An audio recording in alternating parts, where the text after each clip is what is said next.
இலக்கிய நேயர்களுக்கு வணக்கம். நம்ம இலக்கிய சீரியல்ல இன்னைக்கு என்ன சுவாரஸ்யமா பார்க்க போறோம்னா, இந்த ரேவதியோட வலையில கையும் களவுமா சிக்கின இந்த எஸ்எஸ்கேயோட நிலைமைய நெனச்சு சந்தோஷப்படுறவங்க மறக்காம இந்த வீடியோக்கு லைக் பண்ணுங்க.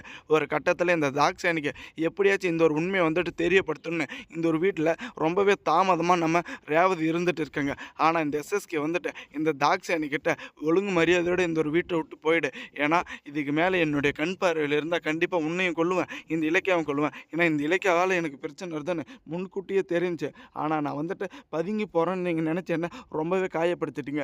ஆனா கண்டிப்பா என்னுடைய அழிவு வந்துட்டு உங்ககிட்ட தான் இருக்கு அப்படின்ற மாரி இந்த எஸ்எஸ்கே ரொம்பவே ஆணவத்துல பேசிட்டு இருக்காங்க. ஏன்னா அப்பன் பேரு தெரியாது அவனும், அம்மா பேரு தெரியாது அவனும் இந்த கௌதமுக்கு நீ சாதகமா பேசிட்டு இருக்கேன்ற மாரி இந்த ரேவதி அம்மா முன்னாடி இந்த எஸ்எஸ்கே குரல கொஞ்சம் உயர்த்தி காமிச்சுட்டாங்க.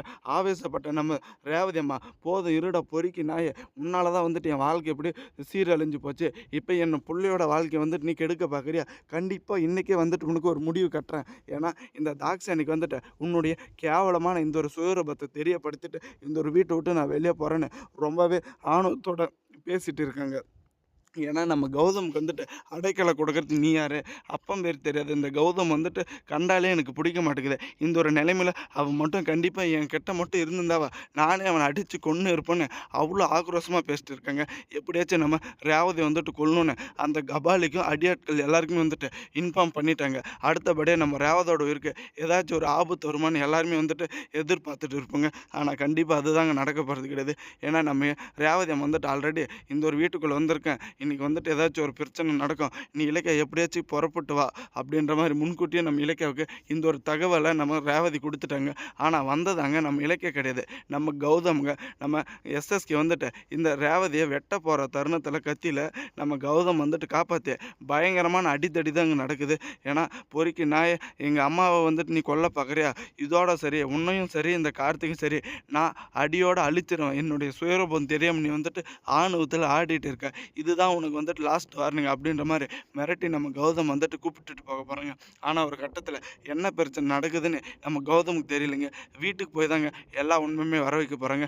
இந்த எஸ்எஸ்கே வந்துட்டு உங்கள வெட்டுறதுக்கு தூண்டுன காரணம் என்னன்னு எனக்கு தெரியாதும்மா. ஆனா இப்ப எனக்கு தெரிஞ்சாகணும். ஏன்னா அவன் வந்துட்டு உங்கள வெட்டணும்னு அவ்வளோ தீவிரமா அந்த ஒரு கத்திய வந்துட்டு வீசினத்துலயே நான் தெரிஞ்சுக்கிட்டேன். இது இன்னைக்கு நேத்து பகை கிடையாது. பல வருஷமான பகை. கண்டிப்பா எனக்கு தெரியாத உண்மை ஏதோ வந்துட்டு நீங்க மறைச்சு வச்சிருக்கீங்க. அந்த ஒரு உண்மை எனக்கு தெரிஞ்சா மட்டும் தான் அடுத்த விஷயமே என்னால வந்துட்டு மூவ் பண்ண முடியும்னு நம்ம கௌதம் அவ்வளோ பிடிவாதமா கேட்குறாங்க. வேற வழியே கிடையாதுங்க. நம்ம ரேவதிக்கும், நம்ம இலக்கியாவுக்கும் அடுத்தபடியா நம்ம கௌதமுக்கு எல்லா உண்மையுமே வந்துட்டு தெரியப்படுத்த போறாங்க. கௌதம் இவ்வளோ நாளா வந்துட்டு பூட்டி வச்சிருந்த உண்மை உனக்கு சொல்றேன் பார்த்துக்க. இந்த எஸ்எஸ்கே தான் வந்துட்டு என்னுடைய வாழ்க்கைய சீரழிச்சுது. அதே சமயம் உன்னுடைய அப்பாவே இந்த எஸ்எஸ்கே தான். ஏன்னா உனக்கு அம்மா வந்துட்டு நான் இல்ல. என்ன வந்துட்டு கை குழந்தை எப்படின்னா நான் கர்ப்பமா இருக்கேன் அப்படின்ற உண்மை தெரிஞ்சுக்கிட்டு நடு தெருவுல அந்த ஒரு ஸ்ரீ மாரியம்மா கோயில்லயே என்ன வந்து பணத்த குடுத்து அந்த ஒரு கருவ கலைக்க சொன்னான். நான் முடியாதுன்னு சொன்னதுக்கு என்ன கொன்னுடுன்னு மிரட்டுனான். அப்போ நான் அவன் கண் பார்வையில விட்டு விலகுனவன். இப்பதான் வந்துட்டு நான் அவன் கண் பார்வையில இருக்கேன். கண்டிப்பா வந்துட்டு உன்ன வந்துட்டு கொல்லாம அவன் விடமாட்டான்னு எனக்கு சபதம் போட்டுருக்கான். எனக்கு என்ன ஆனாலும் பிரச்சனை இல்ல. உன் உயிருக்கு மட்டும் எந்த ஒரு அபசகுனமும் நடக்கக்கூடாதுன்னு நம்ம ரேவதி அம்மா கௌதம தடுத்து நிப்பாட்டிட்டு இருக்காங்க. ஆனா நம்ம கௌதமோட முயற்சி தான் எல்லாருக்குமே தெரியுமே. கண்டிப்பா கௌதம் கிட்ட போட்டு வச்ச வலையில ஒரு பொறியாடா சிக்க போறது இந்த எஸ்எஸ்கே தாங்க.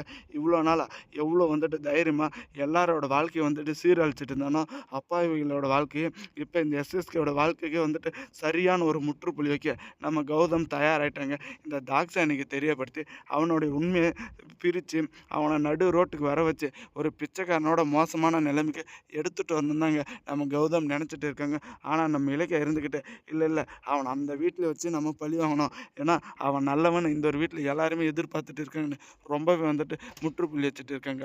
தேங்க்ஸ் ஃபார் வாட்சிங். இலக்கிய நேயர்களுக்கு மறக்காம நம்ம சேனலுக்கு புதுசா வந்திருந்தா சப்ஸ்கிரைப் பண்ணிட்டு பெல் ஐகான்